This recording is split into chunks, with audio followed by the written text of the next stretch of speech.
Hello and welcome back to An Old Man Watches, and today I'm going to be talking about HBO's 1998 biopic about supermodel Gia Karanji, simply titled Gia and starring Angelina Jolie. So, who was Gia Karanji? Because if you're anything like me, you probably hadn't heard of her. So, she was an American model and is widely considered to be the first supermodel.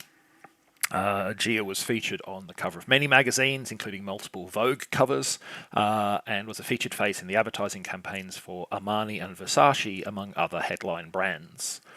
At the age of 17, Karanji moved to New York City to begin her career, and she was almost immediately signed by powerful agent Wilhelmina Cooper. Cooper promoted Karanji's career with skill. She quickly became a close friend and mentor. Gia's breakthrough photo shoot happened in 1978, a series of nudes, also featuring the photographer's makeup artist, which led rapidly to both media stardom and a passionate, if unstable, relationship with said makeup artist. Within 12 months, Karanji was one of the most recognisable faces in modelling. She was also a fixture in the New York club scene, often being seen at the famous Studio 54, amongst others. And like a lot of people in the period, she experimented with drugs, initially cocaine, but when Wilhelmina Cooper died in early 1980, Karanji turned to heroin and quickly became addicted. Her career flamed out, her efforts to overcome her addiction failed. She ultimately contracted HIV from her drug use, leading to her death from AIDS-related complications at the age of only 26, making her the first high-profile female victim of the disease, I believe. So, something of a tragic story. Not always the easiest narratives to tell, though, when done right, it can be emotionally powerful. So one of the key decisions facing a biopic like Gia is how closely to stick to historical accuracy. There have to be some limits, of course. You can't make a biopic about someone who died of AIDS-related complications in their 20s and have them live a long life in your movie. That's just not going to fly. But within some very broad parameters, there's a lot of liberties that can be taken. Just look at something like Bohemian Rhapsody. That film takes three key facts. Number one, Queen wrote some banging tunes. Number two, they stole the show at Live Aid. And number three, Freddie Mercury was a gay man whose death was ultimately caused by AIDS. Almost everything else in the film is highly fictionalised. For instance, Mercury didn't release any solo albums until after Live Aid. The band did not reform for that gig. They were actively touring at the time, in fact. And he was not diagnosed with AIDS until 1987, 3 years after Live Aid had occurred. But none of that really matters, at least from the point of view of the movie as entertainment rather than as history.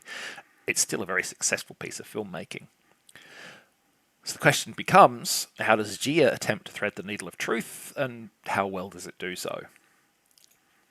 So in this film, the makeup artist who joins Gia's breakthrough photo shoot is named Linda, an attractive woman who quickly becomes Gia's lover and long-term partner. Their relationship ultimately founders over Gia's failure to address her heroin addiction. When the young model finally does, at least temporarily, kick the habit, it comes too late.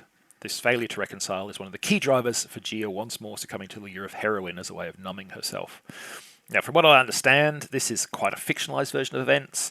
The real-life makeup artist had a different name, and while Karanji did pursue her romantically, and they did date for a while, the relationship was never stable and was over well before Gia's problems with heroin began. Making more of this relationship than it really was has several uses for the filmmakers.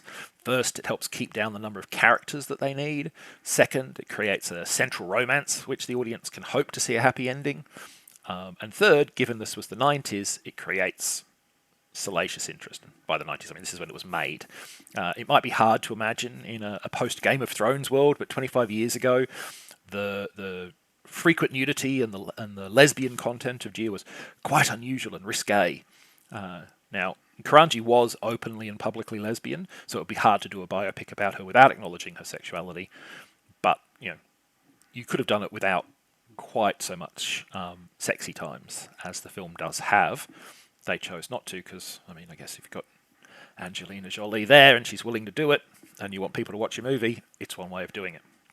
Now, there are drawbacks to the film's decision to centralise and inflate this central relationship. It does move the narrative into a very traditional, the love of a good woman versus the lure of a wild lifestyle kind of conflict, which is perhaps a bit overly familiar and overdone. This simplification and to some extent idealization of Gia's romantic and sexual life is repeated in other aspects of the story as presented in this film. It tends to avoid complexity and nuance in favour of a relatively straightforward narrative that is easy to follow, if perhaps a little shallow and lacking in nuance. We've all seen the person who apparently has it all but then flames out storyline before, and while this film's script tells it competently, I don't think it breaks any new ground with it. The film also admits or conceals many of the worst aspects of Karanji's life. I understand and I can even sympathise with that impulse. Real-life heroin addiction is crippling and destructive. Karanji suffered through some very nasty experiences as a result of her problem, and I can certainly see the argument that to depict them would have made the film a much more harrowing viewing experience. Having the on-screen version of Gia finally kick the drug habit shortly before her death, however, is I think going a smidgen too far in the sanitisation process. Ultimately, I think Gia the film plays things a little too safe in the middle of the road, which is a particular shame given that its title character most definitely never did that. It's not at all a bad film, it's just a little bit lightweight overall, and definitely stronger in its first half than its second. The film does, however, have one very definite positive. Gia is a film about one woman in particular, but also more broadly about the women who shaped her life. The movie profits in this regard from excellent casting. You've got screen legend Faye Dunaway as Wilhelmina Cooper, and Golden Globe winner Mercedes Ruehl as Gia's mother. And then, of course, we have the title character I've already mentioned. Angelina Jolie is our lead, and she won her second Golden Globe and first Screen Actors Guild Award for her work here. And I think the accolades were well deserved. She's fiery and compelling in the role, convincingly portraying the real Gia's sensual allure and unapologetic sexuality. Now, part of this is likely due to Jolie's comfort with appearing naked on screen. Karanji was proud of her body and not shy about revealing it, and it was necessary to cast someone who would convincingly portray that. But merely flashing some skin is not going to win you awards, not by itself, and Jolie brings far more to her performance than just her beauty and body. Along with the previous year's George Wallace and the following year's Girl Interrupted, Gia sits in the middle of a 3-year period which marks the critical pinnacle of Jolie's career. She certainly went on later to greater stardom, money and commercial success, but for these three works, she captured 3 Golden Globes, 2 Screen Actors Guild Awards, and an Oscar. After that, it would be another 8 years before she got so much as a nomination for any of those awards, but she was making a pack of money. So yeah, if anything lifts this movie out of mediocrity, it is Jolie and her supporting cast, who are all very, very good. Next time, we're going to look at Clint Eastwood's 1985 western Pale Rider. I definitely liked it more than High Plains Drifter, but that's a very low bar to clear. So next time, we'll talk a bit more about this movie. Until then, thanks for watching this video, and I hope you enjoyed it.